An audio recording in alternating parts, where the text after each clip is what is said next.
지난달에 우리가 7교회 보내는 편지들을 공부하기 시작했는데 모두 7교회인데 첫 번째 시간에 2교회밖에 끝내지를 못했습니다. 무슨 교회 끝냈죠? 에베소 교회하고 칭찬만 받았던 서머나 교회, 이 2교회가 끝났습니다. 그래서 오늘 이 짧은 시간에 5교회 교회에 대한 이야기들을 좀 간단하게나마 다 맞춰보도록 해야 하겠습니다. 그래야지 이 4장, 5장 넘어가서 계획도로 요한계시록이 끝나겠죠. 오늘은 그래서 5개 교회, 2장에 계속되어 있는 버가모 교회라는 교회하고 두아디라, 그리고 3장에서 우리가 다 읽지는 않았지만 3장에 3교회가 나타나죠. 4대 교회가 나타나고 필라델피아 교회라는 것, 그리고 마지막으로 라오디게아 이 교회는 너무나 유명하죠. 뜨겁지도 않고 차갑지도 않으니까 미지근하니까 토해내 버리겠다. 이걸로 아주 제일 유명해진 교회가 라오디아 교회죠. 하여튼 이 5교회를 한번 공부를 해보겠습니다. 먼저 버가모 교회입니다. 버가모 교회에서 버가모 교회에 대해서는 이 버가모에서는 그 에베소도 마찬가지였지만 이방 종교들이 크게 성행하고 있는 그였습니다.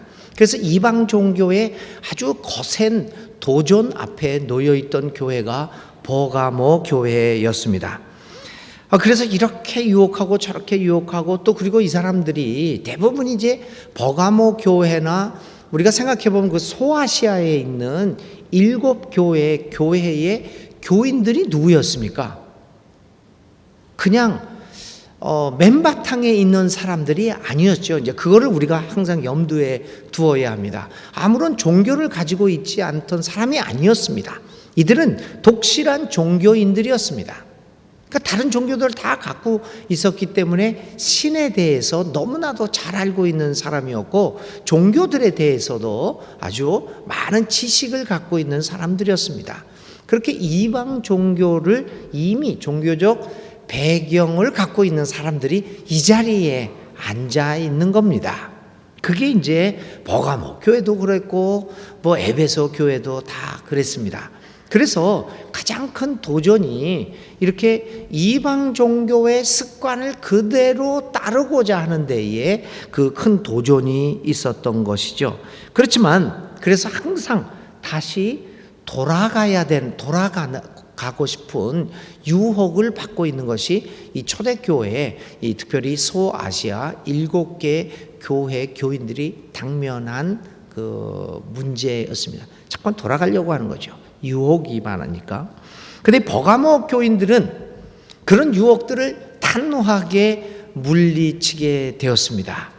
그래서 이 이방 종교의 도전 앞에서 아주 꿋꿋한 모습을 보인 게 버가모 교회들이었습니다. 그래서 이제 예수 그리스도를 그 믿는 믿음으로 아주 굳게 무장을 하고 이러한 유혹들을 떨쳐 나갈 수가 있었습니다. 그것이 이 버가모 교회의 장점이었습니다. 그런데 문제가 하나 생깁니다. 문제는 어디서 생기냐? 이 내부에서 생기기 시작했다는 겁니다. 그게 오늘 요한계시록에서는 이 저자는 니골라당이라고 이야기를 합니다.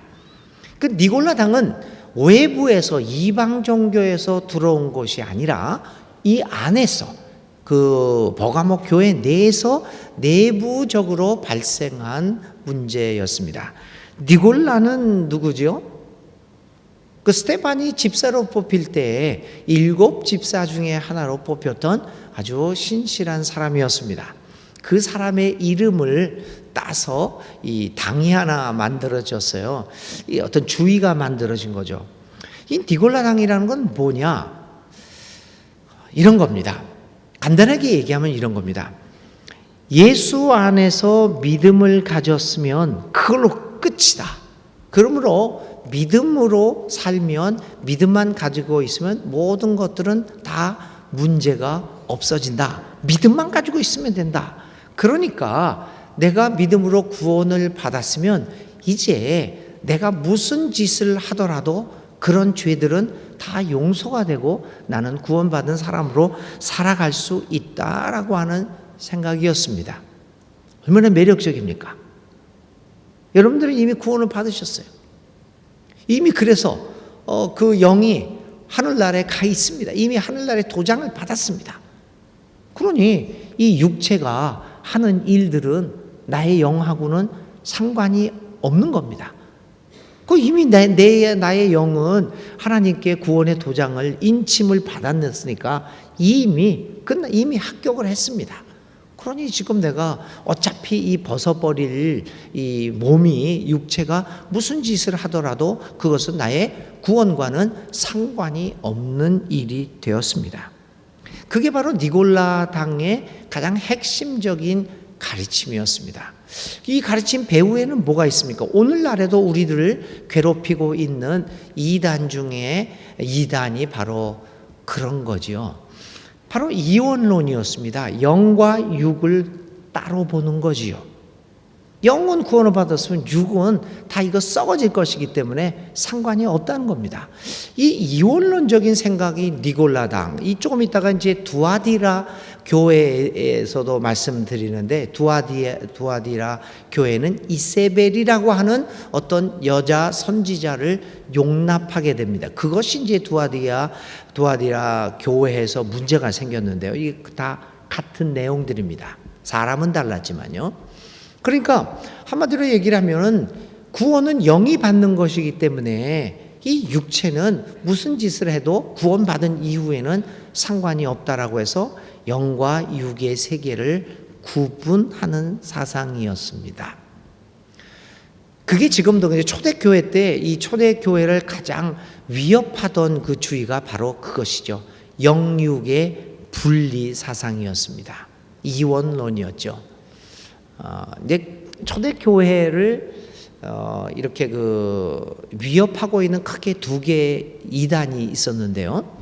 그것은 바로 이 이원론이었고요. 영과 육을 구별하는 일들하고 두 번째는 영지주의라는 것이 있었습니다. 어떤 신령한 지식을 얻으면 그 지식과 하나가 되어서 구원을 이룬다라고 하는 영지주의, 굉장히 복잡한 사상 중에 하나였습니다. 헬라 사상 중에서 이 영지주의라는 것이 기독교에 깊이 들어와서 초대교회 때부터 계속해서 그런 신비한 지식을 얻으면 그 지식이 나로 하여금 구원받은 삶을 살아가게 만든다, 이런 생각들이죠. 그래서 그 영지주의와 그 다음에 영과 육을 분리하는 이원론이 초대교회 때부터 우리 교회를 가장 위협한 이단이었습니다. 그런데 사실 오늘날 이루어지고 있는 신천지라든지 또 여러 우리 주위에 있는 이단이들이잖아요. 그 이단들의 논리들을 이렇게 분석해 보면 또다시 이 영지주의와 이 이원론이 발견이 됩니다. 심지어는 사실은 오늘 우리 정통 기독교라고 하는 여기에서도 가리켜지는 것들이 가만히 이렇게 보면요, 이원론적인 가르침이 상당히 많습니다. 그래서 어떻게 가르칩니까? 여기는 교회에서 하는 신앙생활, 예배드리고 헌금하고 교회에서 봉사하고 식당에서 일하고 이런 일들 찬양하고 이런 일들은 영적인 일이고, 그래서 여기는 거룩한 곳이고, 여러분들이 일하고 있는 바깥 세상은 세속도시다, 세속생활이다, 거기는 악이 창궐하고 악한 세상이다. 그래서 신령한 생활을 가지려면 교회 중심으로 교회 안에서 살아가야 된다, 이렇게 가르칩니다. 그래서 여기를 영적인 성스러운 거룩한 곳, 세상은 속된 곳, 세속이다, 이렇게 많이 우리는 훈련을 받아봤죠. 근데 사실 그거 들여다보면 바로 초대교회 때부터서 있었던 이 이원론의 영향을 받고 있는 것을 볼 수 있습니다.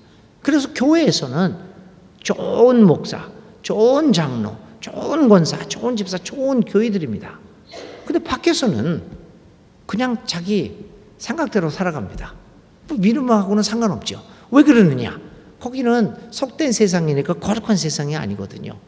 거기는 하나님이 없는 세상이거든요. 하나님이 마치 여기에만 있다고 생각해서 살아가는 사람들도 상당히 많습니다. 또 그렇게 그렇게 살아가라고 가르치는 것도 많죠.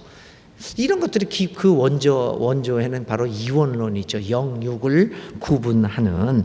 그래서 이 니골라당이 그것을 굉장히 과장되게 이야기해서 이 영적인 것은 영적인 것이고 육적인 것은 무슨 짓을 하더라도 이 영적인 생활에 삶에 전혀 지장을 주지 않는다. 구원에 지장을 주지 않는다라고 니골라당이 가르쳤습니다.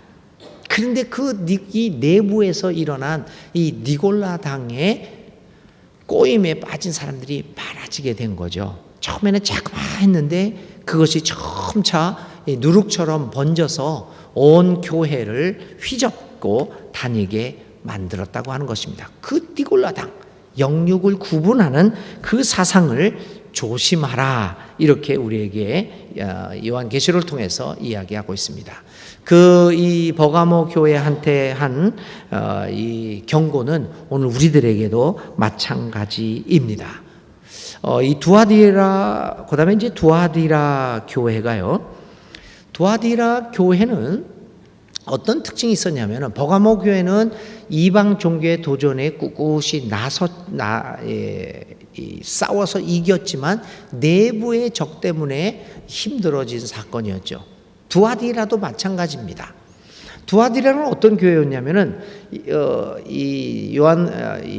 요한이 이야기하는 것은 두아디라 교회는 첫 행위보다 나중 행위가 더 좋았다. 그러니까 점차 신앙의 좋은 모습으로 발전해 나간 교회였음을 이야기합니다.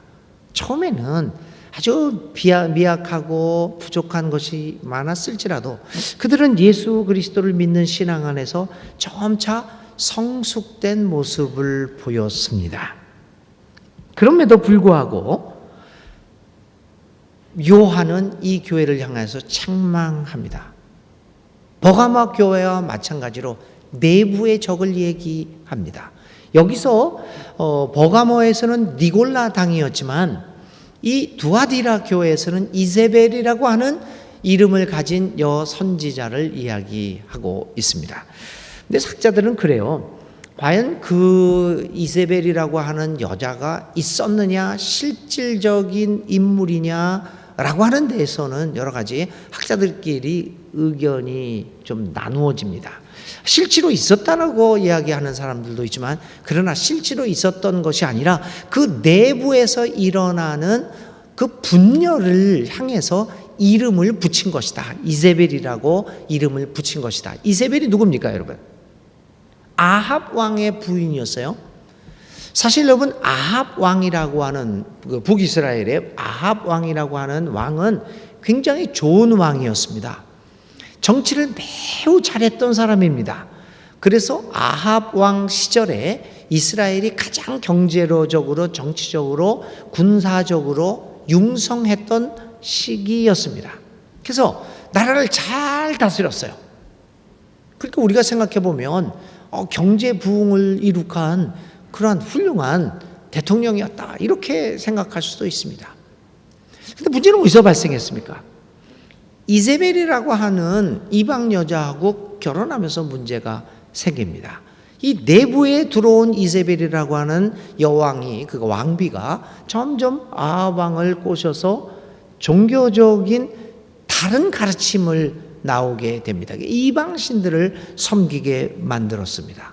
거기서부터 이 아합 왕이 가치관이 달라집니다. 그 외부의 세력이었지만, 외부에서 들어왔지만 내부의 사람인 거죠. 그래서 외부에서 들어와서 내부의 사람이 된 이 사람의 영향력 때문에 이 아합 왕은 무너지게 되었던 것입니다. 그래서 많은 학자들은 이 두아디라 교회의 이야기를 하면서 그런 것들을 생각해서 이 내부 속에서 일어나는 그러한 나쁜 영향들을 이세벨이라고 하는 여선저자가 있었다라고 하고 그렇게 명명한다라고 라고 이야기도 하기도 합니다. 하여간 이 이세벨이라고 하는 여선지자도 어떤 가르침이었냐면 마찬가지로 영육을 구분하는 삶이었, 그 가르침이었습니다. 그러니 영만 중요하지 육은 전혀 상관이 없다라고 하는 것들을 가리키는 사람들이었습니다. 자, 이 버가모 교회, 두아디에라 교회, 훌륭한 교회들이었습니다. 마치 그것은 이스라엘 역사에서 아합 왕이 상당히 정치적으로 왕으로서는 훌륭한 사람이었던 것과 마찬가지로 그렇습니다. 이방인 종교의 도전에도 잘 대응했고 첫 행위보다도 나중 행위가 훌륭해지는 성숙한 모습을 보였던 두아디라 교회. 이 교회들이 하나님한테 책망받은 것은 내부의 문제였습니다.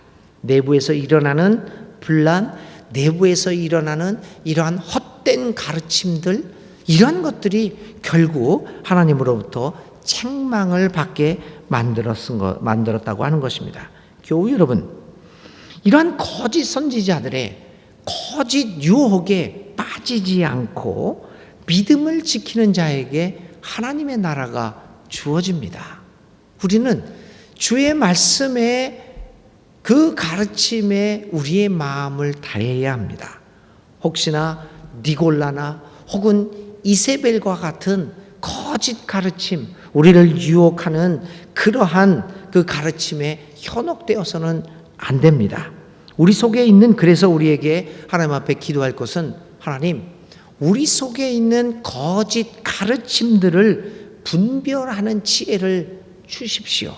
그래서 우리가 내부로부터 무너지지 않도록 니골라와 이세벨이 그 이세벨을 구별할 수 있는 지혜를 주시고 그 내부의 니골라와 이세벨의 유혹으로부터 벗어나서 우리 교회를 이방 종교의 도전을 계속해서 이겨나가고 처음보다 나중이 더 좋아지는 교회로 만들어가게 해 주십시오 라고 기도를 해야 할 것입니다. 오늘 우리에게 그러한 지혜가 필요하고 그 지혜를 주님으로부터 구해야 할 것입니다.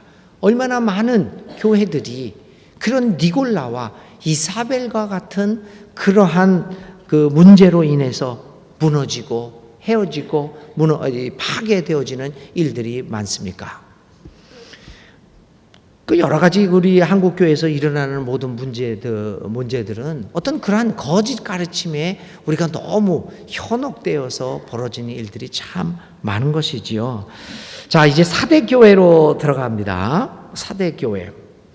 사도교회는 어떤 이야기를 평가를 받았느냐면요, 살아있으나 죽은 교회다, 이런 변명을 들었습니다. 각 교회들을 바라보면 우리가 어떤 별명을 지어줄 수 있다라고 한다면, 사대교회는 살아있는 것처럼 보이나 속에 들어가 보니까 죽은 교회다라고 하는 겁니다. 겉으로는 화려하게 보였지만 그 속에서는 믿음의 생명력이 사라져서 속으로 죽어 있는 교회였다라고 하는 평가를 보여주고 있습니다. 그것은 예수님께서 하신 말씀과 비슷하죠. 예수님께서 뭐라고 유대인들, 바리새인들을 바라보고 뭐라고 말씀하셨습니까? 회칠한 무덤. 회칠을 하니까 겉으로는 하얗게 보이고 이쁘게 보입니다. 그런데 그 안은 무덤입니다. 제가 이집트하고 성지순례, 이집트 그쪽에 이제 가봤을 때, 이 무덤들이요, 그 고대 이집트 그쪽의 무덤들이 그 산 속에 다 이렇게 있는데, 멀리서 보면은 웅장하게 보입니다. 인디아나 존스 첫 번째 1편에 나온 그 영화에 나온 그 장면이에요. 마차를 타고 막 이 좁은 길을 딱 돌아가다가 멋진 건물 하나를 딱 맞이합니다. 인디아나 존스 1편에 보시면요. 너무너무 멋집니다. 거기를 가봤습니다. 그 영화 촬영한데. 근데 알고 봤더니 그게 무덤이더구만요. 그 안에 왕들의 시체가 있는지 하여튼 거기다가 묻어놨다는 거예요. 건물 정말 멋있습니다. 한참 이 골목길들 이렇게 딱딱한 돌길을 해서 이렇게 구불구불 해가지고 거기를 한참 걸어다 보면 갑자기 건물 하나가 딱 눈에 띄는데 화려합니다. 무덤입니다. 그런 것들을 얘기하는 거죠, 지금. 이러한 그 바리새인들처럼 종교적으로 완전한 모습을 보이고 있는지를 몰라도 회칠한 무덤과 같은 그 속에서는 전혀 믿음의 생명력은 보이지 않는 모습들, 이러한 것들을 이러한 교회가 바로 사대교회였다라고 이야기를 하고 있습니다. 사대교회는 종교적인 의무는 잘 수행하고 있을지 모르나 진정한 삶의 변화와 가치관의 변화를 경험하지 못하는 교회다. 예수님의 마음으로 생각하고 예수님의 행위로 그 행위를 본받아서 예수님의 행위를 하지 못하고 있다는 겁니다. 삶의 가치관이 변화를 받지 않았으니 입으로는 화려한 말을 하지만 그러나 정작 결정적인 순간에는 자기 마음대로 하는 것이죠. 자기 가치관대로. 그러니 일이 없을 때는 아주 좋게 보이지만 그런데 결정적인 순간에는 그 믿음의 생명력 있는 모습을 보이지 않습니다. 그 옛날에 그런 얘기가 있었어요. 그 장인들 사람이 자기 딸이 남자를 데리고 오면, 결혼할 남자라고 데리고 오면, 우리 교인들은 그런 개는 안 하겠죠. 근데 그런 얘기들이 있었어요. 지금도 그러나 술을 잔뜩 먹여본대요. 술 취했을 때, 완전히 만취했을 때 행동하는 걸 보면 그 사람이 진짜 어떤 사람인지 안다고. 그래서 뭐 들이다 술을 먹인다고. 여러분도 그러셨어요? 안 그러셨어요? 겉으로 보니까 멀쩡하죠. 잘생겼죠. 직장도 좋은 것 같고, 훤칠하고. 그런데 이게 속을 알 수 있나? 그래서 속을 알려고 술을 잔뜩 먹어서 술 만취했을 때 하는 행동을, 이게 진짜다. 그 서울에서는 그런 거를 보고 이게 술을 먹고 개고기처럼 노릇하냐 안 하느냐 이런 걸, 막 그런 사람을 서울에서는 개고기라고 그래요. 왜 그런지 모르겠어요. 이 개고기 같은 사람이라고 그래요. 그러니까 술 잔뜩 먹여보. 겉으로 봐서 뭐합니까? 결정적인 순간에, 술이라고 하는 것은 만취됐을 때 이 결정적인 순간에도 자신의 품위를 잃지 않고 자신의 삶을 지켜나가는 그 사람을 사위로 삼겠다는 거예요. 그걸 술이라고 본 거죠. 우리도 그렇습니다, 여러분. 겉으로 봐서는 모두 다 사대교인 같습니다. 훌륭하지 않은 사람은 없습니다. 그런데 결정적인 순간에 과연 우리는 어떤 행동을 하고 있는가? 그것이 결국 우리로 하여금 정말 살아있으나 살아있는 믿음을 갖고 있느냐, 살아있는 것 같이 보이나 죽어 있느냐라고 하는 것을 결정 지을 것입니다. 결정적인 순간에 믿음이 아무런 힘을 발휘할 수 없다고 하는 것은 마치 살아있으나 죽어 있는 사대교회와 무엇이 다르겠습니까? 이제 그런 것을 사대교회에 대해서 이야기를 합니다. 이러한 죽어 있는 사람들, 이 죽어 있는 사대교회를 향하여 요한계시록에서는 몇 가지 당부의 말을 전하고 있습니다. 첫 번째는 깨어나라고 말합니다. 거듭나라, 깨어나라. 거듭남 없이 우리는 죽음에서 일어설 수 없기에 오늘 요한은 사대교회에게 이야기합니다. 살아있으나 죽은 상태와 같은 너의 상황을 벗어나기 위해서는 거듭나야 된다. 그러기 위해서는 우리는 다시 한번 우리가 예수님으로부터 받았던 가르침에 대하여 진지하게 생각해 보아야 합니다. 예수님은 우리에게 어떤 가르침을 주었는가를, 그 예수님의 가르침을 머리에 담고 결정적인 순간에 한 번쯤은 여유를 가지고 주님이라면 어떻게 하실까라고 하는 생각을 한 번쯤은 해야 한다는 것이죠. 그 다음에 두 번째, 이 사대교회에 요한은 이런 걸 권고하고 있습니다. 준비하고 있어야 한다. 주님이 언제 올지 모르기 때문에 항상 믿음의 준비를 하고 있어야 한다. 그렇게 믿음의 준비를 하고 있으면서 끝까지 이기는 자는 생명책에서 그 이름이 지워지지 않을 것이다. 주님이 인정하는 자가 될 것이다 라고 하는 그 권고로서 사대교회에 대한 이야기를 마칩니다. 자, 이제 여섯 번째 교회인 필라델피아 교회를 얘기해 봅시다. 필라델피아라고 하는 말은 형제의 사랑이라는 말이죠. 본래 이 필라라는 말이 사랑한다라는 말이고, 델포스, 이것이 이제 그 델피아, 요거는 이제 형제라고 하는 얘기인데요. 필라델피아 교회는 책망은 없고 칭찬만 받은 교회입니다. 그러니까 모든 교회는 칭찬을 받고 책망을 받았죠. 근데 서머나 교회하고 필라델피아 교회는 책망은 없고 칭찬만 받은 교회입니다. 오늘 우리 순천중앙교회는 여기서 어디에 속할까?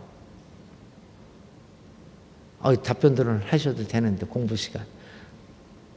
우리는 칭찬만 받는 교회가 돼야 합니다. 지금 상황은 어떤지는 모르지만 칭찬받는 교회가 됩시다라는 거죠. 필라델피아 교회 한번 봅시다. 필라델피아 교회 특징이 뭐였냐면요, 이 요한이 필라델피아 교회를 평가하면서 이렇게 얘기합니다. 힘은 미약하였으나 늘 하나님의 말씀을 지키려고 노력한 교회다라고, 그런 겁니다.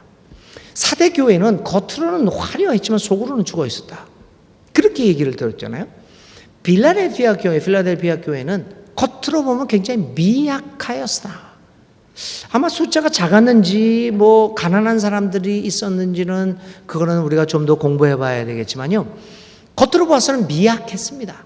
약해 보였습니다. 그런데 하나님의 말씀을 지키려고 노력한 교회다. 그래서 칭찬만 받았던 교회입니다. 하나님을 부인하는 일을 하지 않았다. 말뿐만 아니라 자신들의 행동으로 하나님을 부인하지 않는 삶을 살았던 교회가 필라델피아 교회였습니다. 우리는 필라델피아 교회의 이야기를 보면서 한 가지를 깨닫습니다.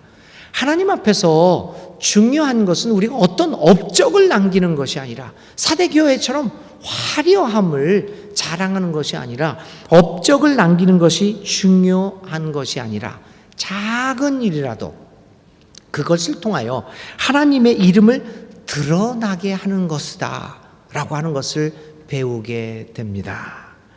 하나님의 칭찬을 받기 위해서는 큰 업적을 하는 것이 아니지 않습니까? 화려함을 드러내는 것이 세상에 칭찬은 받고 부러움은 받을지 몰라도 하나님 앞에서는 그것이 중요한 것이 아니라 정말 하나님의 말씀을 신실하게 지키려고 어떠한 노력을 했느냐라고 하는 것입니다. 필라델피아 교회는 겉으로는 많은 사역을 하지 못했고 사람들에게 우와라고 하는 그러한 대답은, 그러한 반응은 받지 못했을지라도 그 교회의 교인들은 하나님의 말씀을 자기의 상황 속에서 실천하기 위해서 나름대로 많은 노력을 했던 것입니다. 교우 여러분, 작은 일일지라도 우리가 교회답게 일들을 처리해 나갈 때 우리는 필라델피아 교회처럼 하나님 앞에 칭찬받을 수 있을 것입니다. 우리 한국 교회가 정말 큰 업적을 이루기는 이루었습니다. 그런데 왜 세상에 지탄거리가 되고 있습니까? 저는 한국 교회를 보면서 저를 자신을 다 포함해서 사대 교회처럼 겉은 화려하나 겉은 살아있으나 속은 죽어 있는 것이 아닌가. 사람들은 그것을 봤거든요. 우리 속에 있는 죽음을 보았거든요. 그러니 지탄을 받을 수밖에 없죠. 이번에 그 종교인 과세 같은 경우에도 조금 이제 정부가 이 이낙연 총리가 이게 눈높이를 좀 맞춰야 되지 않겠느냐, 이 국무회의를 해서 이야기를 했어요. 이게 가장 문제가 되는 게 뭐냐면 여러분 활동비입니다. 활동비가, 그러니까 우리가 받는 월급 사례 거기에 대해서 얘기하는 게 아니라 활동비가 소득이냐 아니냐, 이거 가지고 지금 난리가 난 거죠. 왜 그럴까요? 왜 또 그리고 교회는 필요할 시 세무감사를 할 수 있다라고 하는 것을 왜 받아들이지 있을까요? 저는 우리 교회로부터 활동비를 받습니다. 우리 교회요. 여러분 이거 예산지에 다 나와 있습니다. 받습니다. 근데 재정부에서 저한테 묻지를 않습니다. 어디에 썼습니까? 그런데 한번 뭐 일이 있어가지고 저 목사님 활동 안 했어요 하고 자기 뭐 하나 이런 의문이 들면 한 번쯤은 목사님 활동비는 어떻게 쓰십니까? 물어볼 수 있을까요? 없을까요? 물어볼 수 있어야 합니다. 물어보십시오. 저 컴퓨터에 어느 날 누구한테 밥 샀고 누구한테 뭐 했고 어디 가는데 뭐 차비 썼고 다 물론 교회 재정부가 저한테 그 영수증을 요구하지는 않습니다. 그럼 언제든지 요구하실 때 저는 거기다 그리고 지금 얼마가 남았습니다. 이 남은 돈은 어떻게 쓸 겁니다. 또 그 쓴 대로 아니 그러면 되는 것 아니겠습니까? 왜 못 받을까요? 내가 꾸린 게 없으면 보여달라면 보여주면 되는 거죠. 뭐 그게 무슨 종교 탄압이고 그렇습니까? 보여달라면 보여주면 되는 거고. 그러니까 여러분들도 제가 받는 사례비를 어디다 썼는가는 그거는 묻지 마세요. 그건 제 소득이니까. 그렇지만 다른 것들은 물어볼 수는 있죠. 그럼 거기에 대해서 저는 답변할 의무가 있는 것이죠.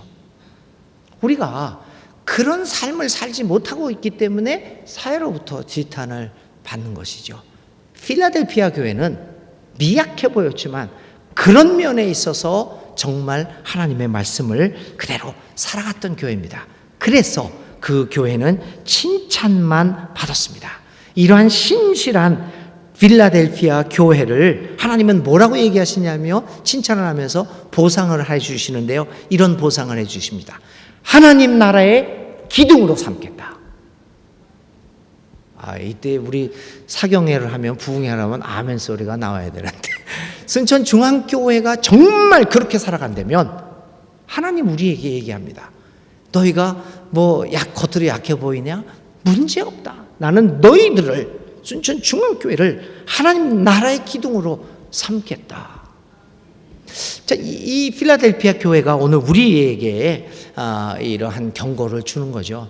크기가 문제가 아니라 얼마만큼 신실하게 하나님의 말씀을 지켜나가느냐, 그것이 결국 우리가 하나님 나라의 기둥이 될 수 있느냐 없느냐를 결정 지을 것입니다. 사랑하는 교우 여러분, 우리 순천중앙교회가 필라델피아 교회처럼 신실함을 간직함으로써 하나님 나라의 기둥으로 삼겠다라고 하는 하나님의 그 약속의 말씀을 받는 교회가 되도록 우리 노력합시다. 라오디게아 교회입니다. 요거까지만 하고 이제 마칩니다. 라오디게아 교회는 책망만 받은 교회입니다. 정말 이런 교회 되면 안 되겠어요. 근데 책망받은 이유가 뭐라고 그랬죠? 뜨겁지도 차갑지도 않고 미지근하기 때문에. 그래서 토해내버리겠다라는 이야기를 하잖아요. 이게 참 중요합니다, 여러분. 그럼 뜨겁지도 차갑지도 않다고 하는 얘기는 뭡니까? 바로 그거죠. 믿는다고 말은 하는데 이게 믿는 건지 안 믿는 건지 이 흐린 사람들을 흐린 거를 얘기합니다. 무조건 예스는 하는데 일은 안 해요. 뭐가 물에 물 탄 건지 술에 술 탄 건지 알 수 없는 사람. 다시 말해서 한 발은 세상에, 한 발은 하나님 나라에, 한 발은 세상의 가치, 한 발은 하나님 나라의 가치. 이것도 저것도 아닌 모습을 이야기하고 있습니다. 기회주의적인 모습을 이야기합니다. 자기가 유리할 때는 이렇게 이야기하고 불리할 때는 또 이런 가치관을 가지고 있는 사람들. 그것이 오늘 믿음의 태도에서 좋을 때는 예수님이 그랬어. 성경에 그렇게 돼 있어. 라고 얘기를 하고 또 나쁠 때는 그건 또 교회에서만 그런 거지 어떻게 세상에서 그럴 수가 있겠어. 또 이거를 채택을 합니다. 이렇게 채택했다 저렇게 채택했다. 라오디게아 사람들이 바로 그런 모습이었습니다. 저울질을 하고 어느 쪽이 유리한가를 살펴보는 기회주의적인 신앙의 모습이 아니었습니까? 이런 신앙의 모습을 향하여 하나님은 회개하라고 촉구하시고 계십니다. 이들에게는 하나님을 향한 뜨거운 사랑도 희생도 없습니다. 받침도 없습니다. 그저 내 몸에 달고 있는 액세서리처럼 그러한 필요할 때는 차고 필요하지 않을 때는 벗어버리는 액세서리처럼 믿음을 생각하는 교회가 라오디게아 교회였습니다. 이 교회를 향하여 하나님은 토해내 버리겠다. 하나님 나라에서 쫓겨나겠다. 아주 무서운 책망을 하고 있습니다. 라오디게아 교회를 향한 이 책망을 듣지 않는 우리들이 되어야 합니다. 만약 그러한 책망을 들었다고 한다면 우리는 하나님 나라의 그 정문에서 예수님으로부터 네가 주여 주여 했느냐? 나는 도무지 너를 알지 못한다. 불법을 행하는 자여 가라 라는 소리를 들을 수도 있을지 모릅니다. 라오디게아 마지막으로 이 요한계시록 3장은 이 빌라델피아 교회와 라오디게아의 교회를 칭찬만 받은 교회, 책망만 받은 교회를 이렇게 마지막으로 날카롭게 대조하면서 당시 초대 교인들에게 결단할 것을 촉구하고 있습니다. 오늘 우리들도 마찬가지입니다. 하나님은 이 계시록 공부를 통해서 우리에게 빌라델피아 교회를 향할 것이냐 아니면 라오디게아 교회의 그 모습을 그대로 간직하며 살아갈 것인가 결단하라 우리에게 말씀하십니다. 우리의 결단은 하나님 앞에 무엇이 되어야 하겠습니까?